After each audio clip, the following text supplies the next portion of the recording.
சீடை உருண்டை செய்யுது எப்படின்னு பச்சரிசி மாவு எடுத்துக்கோங்க. எடுத்துட்டு அதுக்கப்புறம் அப்படின்னா பச்சரிசி மாவு, கொஞ்சம் மிளகாத்தூள், கொஞ்சம் உப்பு, கொஞ்சம் ஜீரகம், அப்புறம் வெண்ணெய், அதுக்கப்புறமா பெருங்காயம் இது போட்டு பிசைஞ்சிருக்கேன். பிசைஞ்சிட்டு சீடை உருண்டை இப்படி நல்லா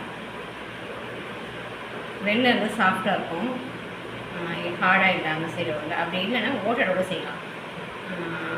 ஓட்டடை வந்து எப்படின்னா அதே மாதிரி தான் வெண்ணெய் இதையே போட்டு சீரகம் போட்டு இதெல்லாம் கொஞ்சம் பொட்டுக்கடலை அதையும் போட்டுக்கலாம்.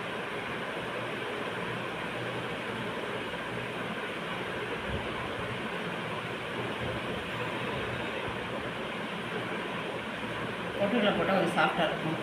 நான் என்ன பண்ணுறேன், வெண்ணெய் போட்டுருக்கேன் சீடை உருண்டை.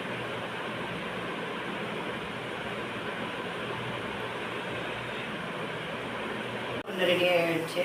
போட்டு எண்ணெயில் பொரிச்சு எடுக்க வேண்டியதான்.